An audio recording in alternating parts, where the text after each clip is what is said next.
Easterlies patuloy na umiiral ulit sa bansa at maulap sa ilang bahagi ng kanluran ng bansa, magdudulot ng mga isolated, moderate, and some heavy rain showers.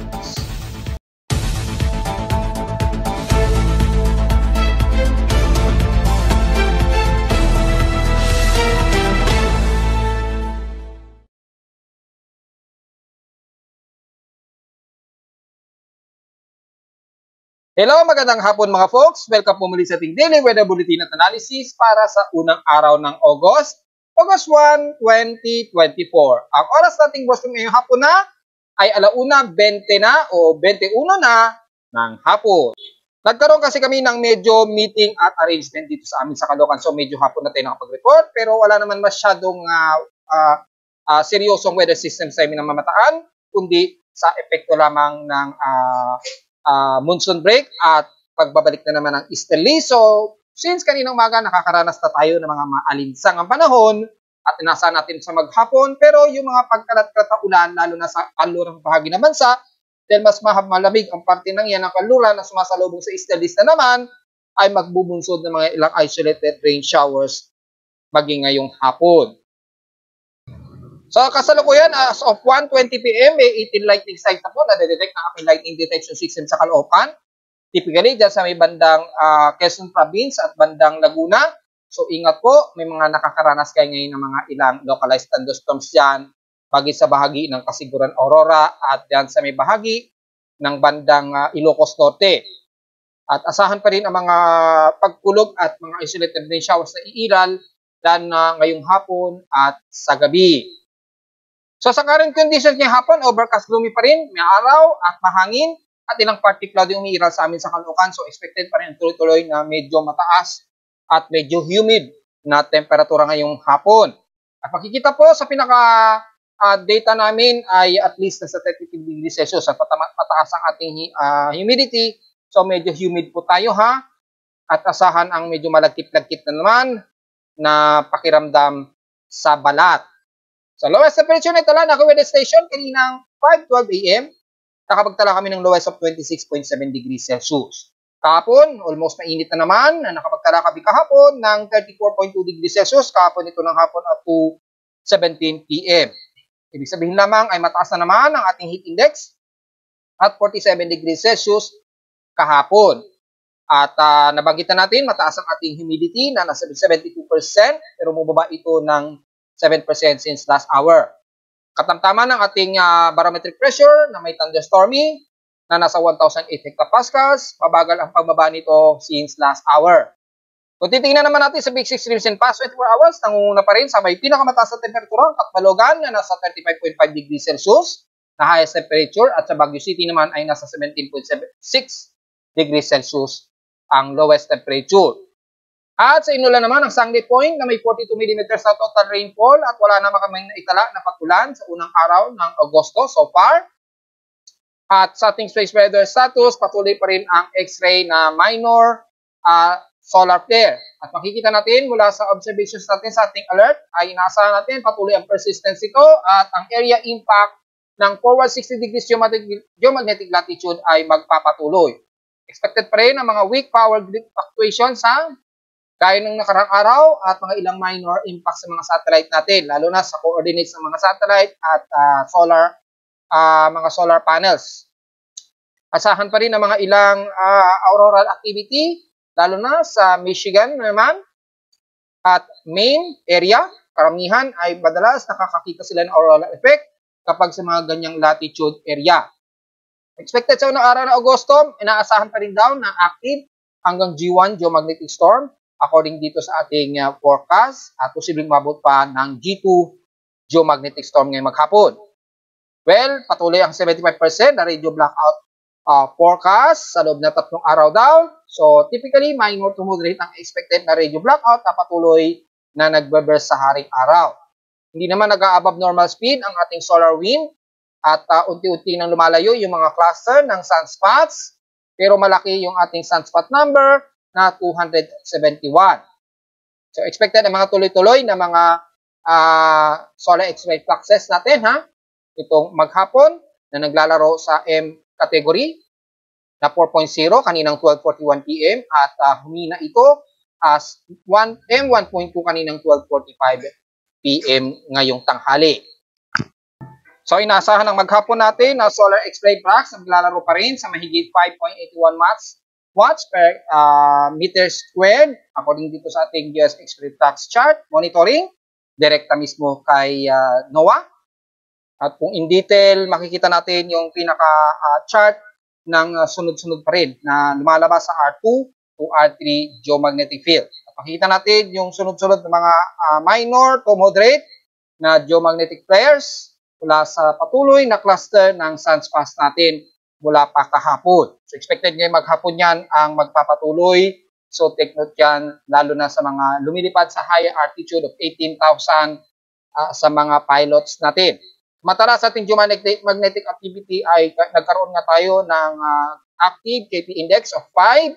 So posible pa rin magtutuloy-tuloy yan at patuloy ang monitoring sa forecast na posible pa rin umabot ng 5.6 KP index. At pagpapatuloy yan hanggang bukas ng Agosto 2. So expected ang magnetosphere natin o yung magnetometer, magdi-distort na naman yan na apektado ang kung saan may area na naman sa Mid-Pacific. So maya-maya sa may Southeast Asia muli at manunumbalik na naman ang mga auroral event na makikita dito sa Upper Hemisphere na kung saan madilim ang bahagi.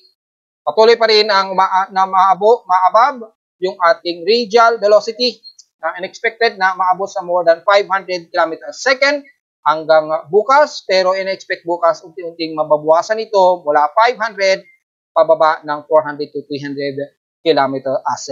Apektado ngayon, kasama pa rin ang Pilipinas at Vietnam at buong Central China at ilang bahagi ng Malaysia and Indonesia na nakararanas tayo ng at least 25 dB absorption o D-region na degraded frequency mga folks. So expected na may mga fluctuations sa ating mga lower bands between 20 to 80 meters approx. So expected natin yan. Magkakaroon pa rin ng mga ilang fluctuations and significant impact ng ating geomagnetic latitude. At mula kahapon ng hapon, nagkaroon ng moderate si Taal. So kung sisilipin natin yung status mula kay Taal at yung unang araw for August 1, tingnan natin yung pinaka-latest. Wala namang naitalang volcanic earthquakes itong si Taal Volcano so far at mababa lamang ang SO2 release na 1,709 tons a day nitong July 9, 2024 pa po. So wala tayong masyadong latest para kay Taal pero kay Canlaon kung sisilipin natin yung latest para sa unang araw. Pero kahapon yung data ha, may naitalang 8 volcanic earthquakes at 1,560 tons a day yung SO2 emission since kahapon po yan.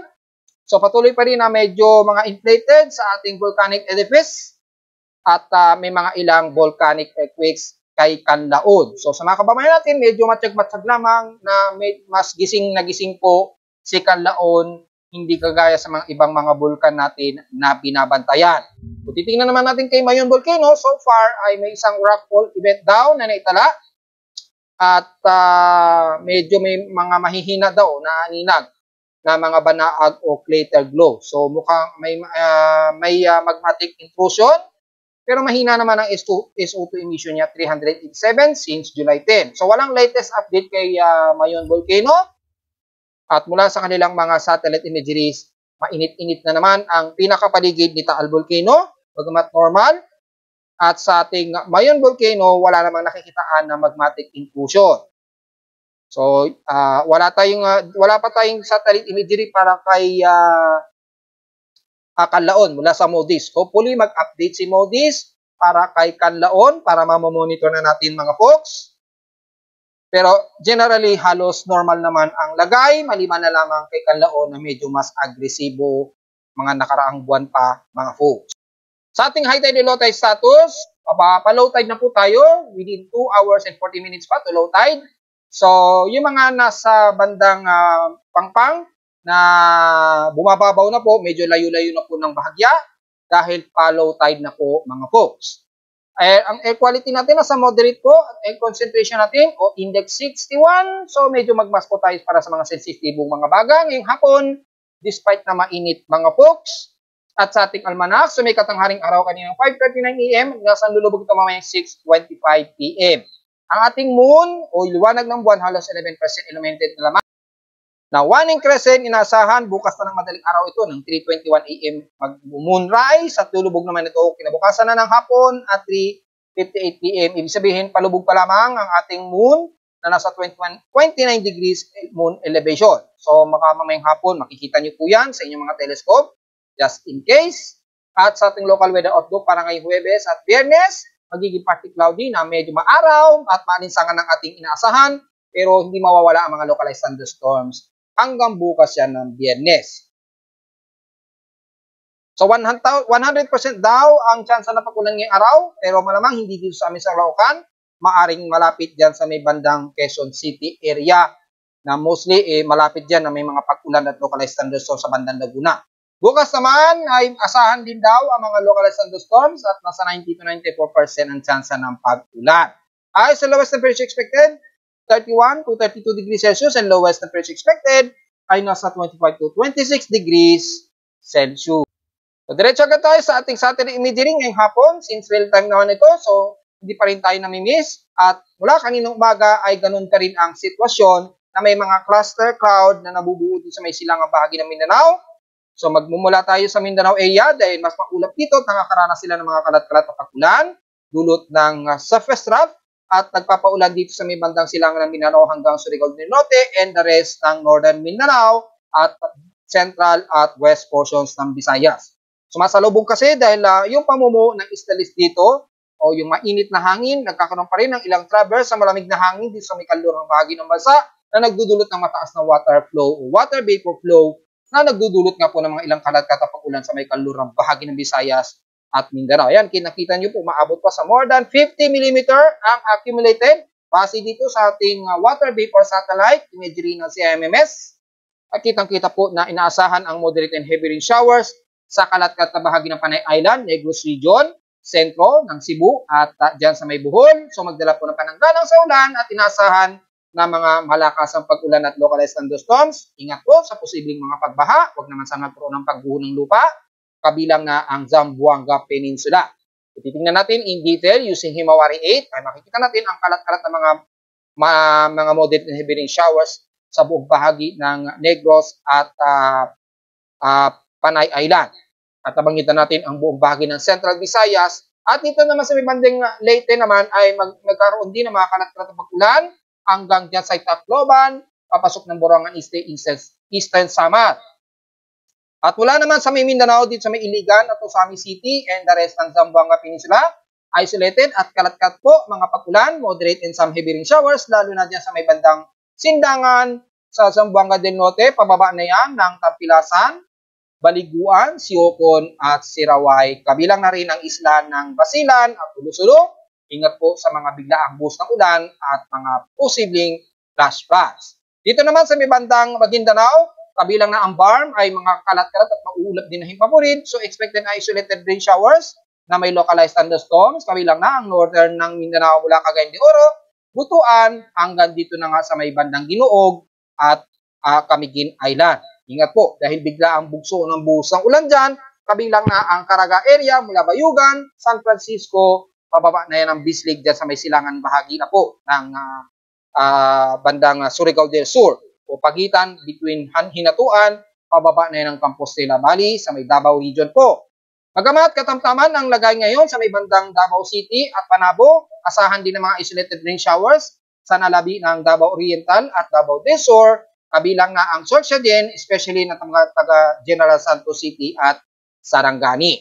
Dito naman sa Southern Luzon, magiging maulap din at kalat-kalat din ng mga pag-ulan na naranasan ngayong hapon, hanggang dyan sa may bahagi ng Palawan mula San Vicente, Puerto Princesa at Brooks Point. Ingat po sa mga biglaang pagbaha just in case. Kung hindi man ay magdala ng pananggalang dahil expected moderate and some heavy rain showers na clusterize po ang mga heavy rain showers dyan.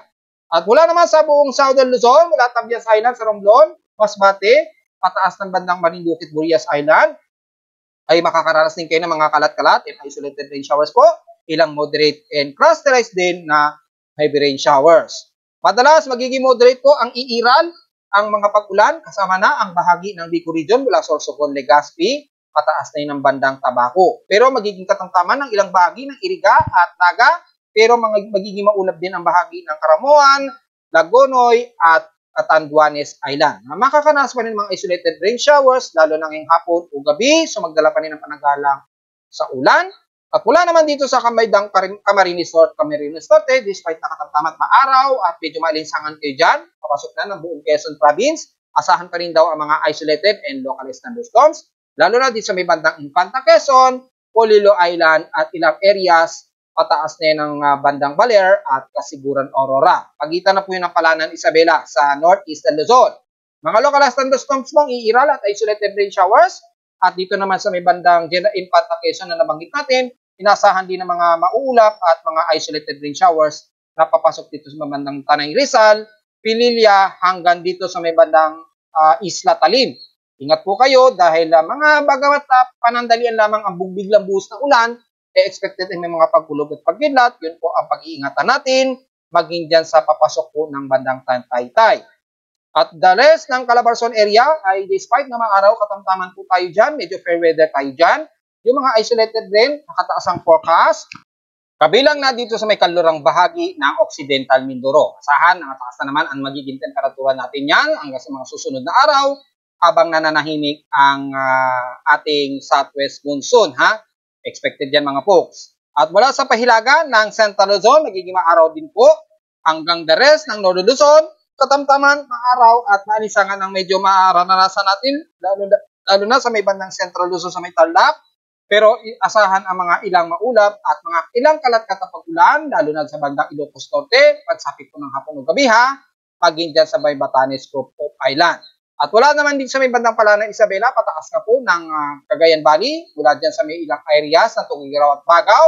Partly cloudy ang umiiral pero asahan ang mataas na temperatura nitong maghapon mga folks. Localized thunderstorms din ang iiral sa forecast ng Northern Luzon, lalo na din sa may bandang kanluran ng Zambales at ilang areas ng La Union area. So, magdala na naman ang pananggalang hindi lang sa tinding sikat ng araw, kundi sa mga di inaasahang isolated rain showers and localized thunderstorms sa hapit ng hapon. Lalo na kapag umiral at tuloy-tuloy po ang easterlies, nasasalubong dito sa may bandang malamig na temperatura sa kanluran, magbubunsod yan ng mga ilang localized thunderstorms. So, generally, ang bahagi po ng Southern Luzon, Visayas at kanluran ng Mindanao ang mas nakakaranas na mga kalat-kalat na clusterized, moderate, and some heavy rain showers. Ingat po sa mga kababayan natin dyan. Samantala, wala naman tayong inaasahan na sama ng panahon na mabubuo sa loob ng 3 araw dahil yung ating binamatayin dito sa may norte, nagbunsod lamang ng high ridge of high pressure area. Dahil lamang nagkaroon ng ridge of high pressure area, yung epekto ng binamantay nating convergence dito, nagkaroon siya ng nag-expand po siya, nag-scattered. So, mas lumit ang chance niya na maging isang active invest o active low pressure area. Pagmat mataas po yung anomaly niya na tinututukan dito, lalo na sa may malapit sa border ng PAR na nanatili nating babantayan. Dahil kung titingnan natin mula sa Global Spectral Model, yung ilang circulation na hihiwalay doon sa parte ng main na low pressure systems ay kumikilos ito pakanluran dito sa may bandang border ng PAR. At titingnan natin kung magkakaroon pa ito ng improved shallow circulation na magbubunsod ng invest. Pero sa ngayon ay isang shallow lamang ito na kumikilos pakanluran at nakikitaan na medyo tutungtong pa ito sa loob ng ating Philippine Area of Responsibility. Just in case mag-i-invest yan, hindi wala pang kasiguran kung ito ay magkakaroon ng significant intensification para maging isang low pressure area. Dahil mataas po yung high pressure area kasi dyan, kung pagbabasan natin ang mean sea level pressure, mataas po yung ridge of high pressure area. Pero bumababa lamang ito between 1,004 to 1,006 hectopascals. So, yung ridge niya hindi ganun kataas. Nagbubunsod lamang ito ng low pressure systems na yung isang sirkulasyon dito medyo kumikilos pakanluran at tumutungtong nga po sa pinaka-border ng ating PAR sa Hilaga. Wala itong significant o hindi inaasa magiging epekto ito sa bansa despite na mas shallow ang low pressure area niya.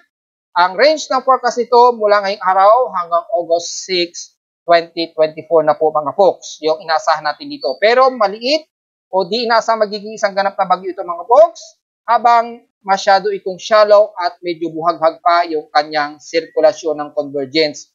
At dahil halos malamig ang temperatura dyan, so walang kasiguruhan kung ito ay significantly magkakaroon pa ng upward low convection sa mga susunod na araw, Dahil kung pagbabasehan natin dito ay napaka-shallow ng kanyang sirkulasyon.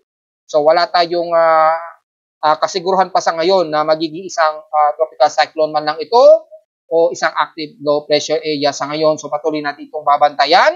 Pero sa loob ng 3 araw sa ngayon, wala tayong inaasahan na sama ng panahon na mamamananan sa loob ng 3 araw mga folks. So bali this weekend, wala tayong i-expect na may low pressure system sa yung mababantayan mga folks. At wala rin tayong gale warning at pataas na alon sa ngayon. So wala tayong magiging komento. Wala tayong magiging komento masyado sa pag-alon sa bansa mga folks hanggang this weekend. So wala tayong magiging problema. Wala naman sa mga computer models ay dito lamang pinapakita yung shallow low pressure area sa may northeastern o extreme Northern Luzon. Malayo ito sa bansa o bandang south ng Japan. Pero insignificant dahil masyado pong malawak o napaka-scattered po ng low pressure systems niya.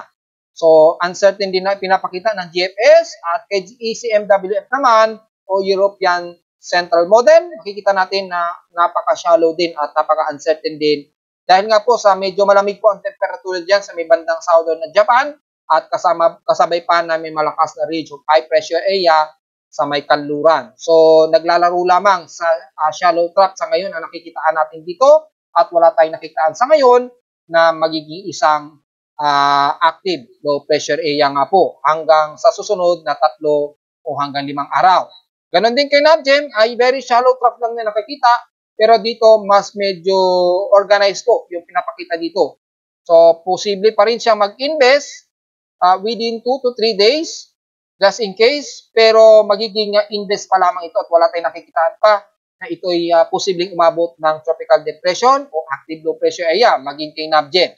So sa ngayon, napaka-uncertain pa rin ang development at nanatiling shallow o very shallow circulation lamang ang nakikitaan natin. Pero inuulit ko, wala itong inaasahan o hindi inaasahan magkakaroon ng malaking epekto sa bansa o yung mahahatak sa ating southwest monsoon. Dahil napaka-shallow niya, mahina pa sa ngayon ang kakayahan niya na makapaghatak ng ating habagat. Dahil napaka-shallow at napakabuhaghag po ng kanyang cloud circulation. Bunsod ng malamig na temperatura sa may bandang south ng Japan. So medyo magpapahipiyaw tayo sa status natin for the month of July. Makikita natin mula sa pinaka-high average temperature sa amin sa Caloocan, pinakataas na ang 32.6 degrees Celsius. Mas mataas ito kumpara nung last year na 33.2 degrees Celsius. So mas mababa siya kumpara last year na 33.2 degrees Celsius. Ngayon nasa 32.6 degrees Celsius. So lumalabas yung average temperature sa amin sa Caloocan, mas mababa compared last year. Yan. Pero pagdating sa pinaka-highest, ganun din, mas mababa ngayong taon ng month of July. Pinakamataas, last year, 37.7 degrees Celsius. Ngayon, bahagyang nabawasan yung highest temperature sa amin sa Caloocan for the month of July. So, medyo maganda na rin ang pinapakitang significant nito. Kasi nga po ay nag-neutral tayo, so bahagyang nabawasan masyado yung tindi ng temperatura sa atin sa Pilipinas. Naging normal po kasi o neutral yung temperatura sa dagat. So, hindi masyadong significant na nagkaroon ng tuloy-tuloy na highest temperature for the month of July dahil neutral po ang state ng ating sea surface temperature. Pagdating naman sa pag-ulan, makikita po natin for the month of July, nasa total of 1,006.5 mm ang total rainfall namin sa Caloocan. Mas mababa pa rin ito compared last year na nasa 1,026.6 mm. So, ilan lamang na milimetro ang naging difference namin since last year. Pero ang kaibahan lamang pag binagbasehan natin yung daily average ng mga total na pag-ulan for the month of July, makikita po natin ay napakataas. Yung titingnan natin, pinapakataas po ang naiganap niya sa loob ng 24-hour period na umabot ng 586.8. Ito yung hanggang sa bago mag-brown out. 586.8 mm po noong July 24 ang naitala. Kung ikukumpara last year, yan sa total rainfall ng July, makikita natin ay walang umabot sa ganung kataas. So, ngayong taon lamang na nagkaroon tayo ng pinakamalaking inulan sa amin sa Caloocan, umabot ng mahigit 580 mm na total rainfall sa loob lamang ng isang araw. So, first time yan na naitala sa amin o sa loob ng 8 taon mga folks. So, napaka first time na nagkaroon kami ng recorded na ganyan. So, Base rin dito ay halos hindi nalalayo ang total rainfall namin nung nakaraang taon at ngayong taon. Mas mababa pa rin ito ngayong taon kumpara last year. So, makikita pa rin o maliwanag na ang pinaka-highest peak na inuulan sa amin sa Caloocan ay every July talaga ang makikita mo. Kung kukumpara mo mula nung 2019 o 2019, makikita po ang month of July talaga ang may pinaka-highest peak ng mga total rainfall. At pagdating ng August, dahan-dahang bumababa yung volume o total rainfall namin sa Caloocan, di kagaya nitong July. Pagdating ng August, all the way hanggang December, unti-unti pabawas na ng pabawas yung total rainfall o highest average rainfall namin. So, pinaka-peak sa amin sa Caloocan, every July talaga. So, medyo kumpirmado talaga tuwing July ang pinaka-highest peak namin o highest peak ng tag-ulan sa amin sa Caloocan. At yung mga ibang details para sa climatological report natin, ipopost ko yan sa ating Facebook page ha. Isa-isahin natin, so medyo antay-antay lamang natin mga folks para sa ating report, climatological records for the month of July 2024. Abangan na lamang ninyo sa Facebook page. Then ipopost ko rin doon yung ating summary o earthquake summary for the month of July. At maging sa inaasahang o forecast extended ng tropical cyclone na posibleng mabuo ngayong month of August 2024. At narito naman ating 3-day 20 weather forecast para sa Agosto 2024.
At hanggang dito na lang po ating daily weather bulletin at analysis para sa unang araw ng Agosto 2024. Huwag pong kalimutan na mag-like, share, and subscribe po sa ating YouTube channel at visit lamang anytime sa ating website at www.climoweather.com para sa gusto malaman iba pang detalye na hindi natin isama ngayong hapon.